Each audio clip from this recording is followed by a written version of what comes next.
COVID-19 has battered the global economy, causing the worst recession since the Great Depression of the 1930s. It will be a new economy where many areas of the economy won't go back to the level of output that they had before. You submitted your questions to Zanny Minton-Beddoes, our editor-in-chief, and Edward Carr, our deputy editor. Here are their answers. Will the economic shock caused by imposing lockdowns prove more costly than the pandemic itself? If you are a poorer country that doesn't have the capacity to provide the kind of fiscal and monetary support on a scale that advanced economies have done, the cost is huge. But secondly, I think even within the advanced world, it's interesting that countries which have not locked down nearly as rigorously, and Sweden stands out as a country that has, essentially not had a formal lockdown, actually has seen its economy shrink pretty much by the same amount as Denmark right next door, which had a much, much tougher lockdown.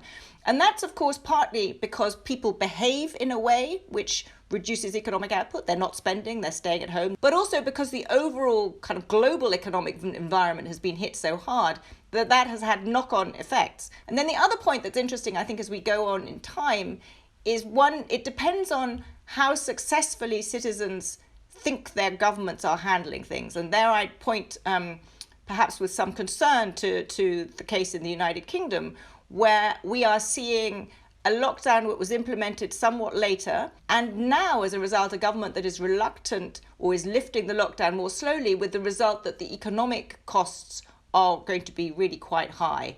And so the relationship between the two, I think, can evolve depending on how a government handles things and is perceived to be handled things.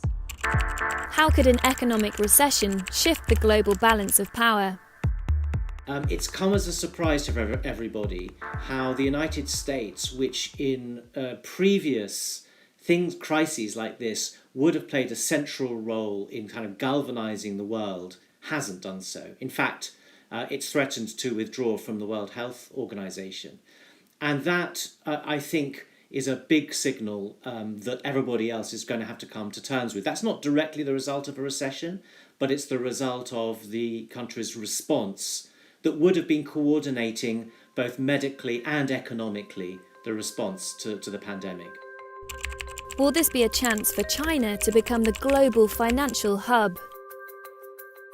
The starting point, of course, is that the US is the absolutely dominant country in global finance. The dollar is the dominant currency in global finance, whether it's the kind of plumbing of the global financial system or the currency that most central banks hold their reserves in. The question has always been, when would that dominance be challenged by the world's second largest economy, China? But because China doesn't have a convertible currency, it's always underplayed in global finance. But I think in the last few years, and very recently particularly, we are seeing signs that China's prominence will accelerate. One reason is the growing tension between the US and China, and the US has increasingly been using the financial system as a weapon by imposing sanctions. The second is actually the growth of China's own capital markets. It is developing its financial markets, but its currency is still not convertible. And so I think only when that happens is it really going to challenge the dollar. And it is certainly possible that the aftermath of COVID will accelerate that. This kind of thing takes a long time to happen. I mean, if you look at the last time this happened in the 20th century, when the dollar took over from the pound, it was quite a slow process. And, long after Britain's decline was very evident, the pound was still a very important global currency. So these transitions take a while, and it's not going to happen anytime soon, but the incentives are clearly growing. And there is actually one reason, Ed, I think, why this time might be a bit faster, which is China has done a huge amount to build up the sort of financial technology required for a digital world. If you look at the super apps within China, Alipay and all of those, they are much, much better and more sophisticated than what is in the West. And so I think they have moved ahead in actually the sort of financialization of the digital era in a way that could probably be exported, particularly to developing economies. And if developing economies are increasingly going to be forced to choose which ecosystem they're in, the Chinese one has some allure there. Which countries are most economically vulnerable to the effects of COVID-19 and why?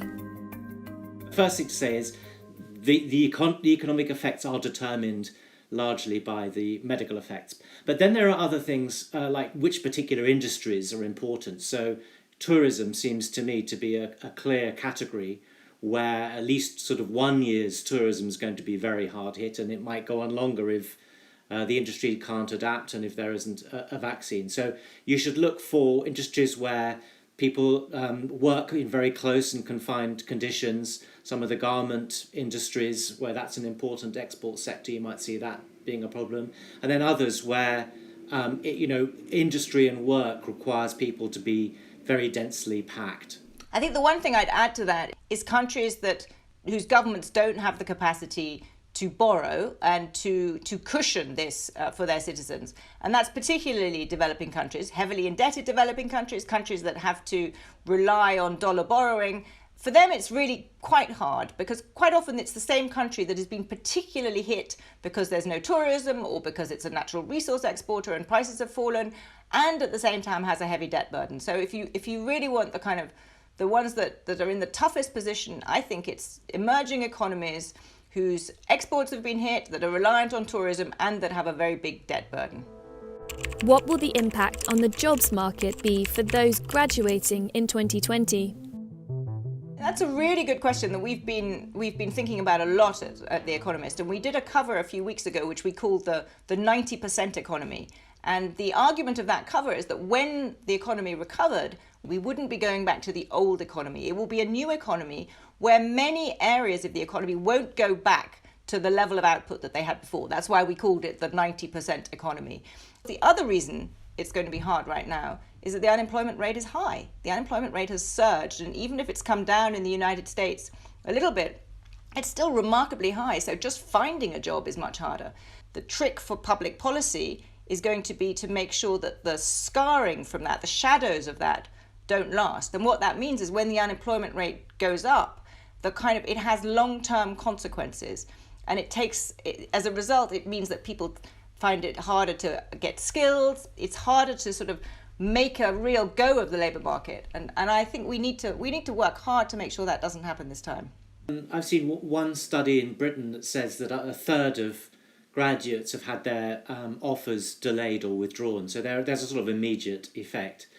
The interesting thing for me is some of these kind of rather subtle but perhaps important effects about what happens when people are starting out, having just left college. And often they go into, things like restaurant work or bar work, things that happen in big cities. And that's where they make contacts, where they form their own network, where they might hear about a job or find their way into a career that they just didn't really know they wanted. Well, just now, those opportunities don't really exist. And even if young people want to crowd into cities, it's not clear that many other people will be crowding into cities. And so there might be, as Annie said, this 90% economy in which these opportunities just aren't as readily available. I mean, some people are very lucky. They know they want to be a computer programmer or a bridge designer from the year dot.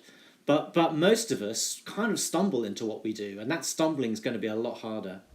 Has the pandemic made globalization look like a liability?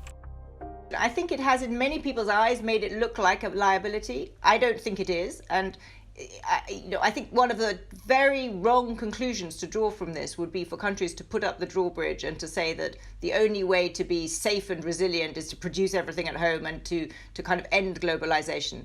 I think one of the lessons of this pandemic is that you need to diversify your supply chains. We need to rethink aspects of globalization. But I really worry that if we took this as a signal to say that globalization was a bad idea and that we all need to put up the drawbridge to a more autarkic system, that the world would be a lot worse off. Yeah, I mean, it's an irony, isn't it, that the thing about the pandemic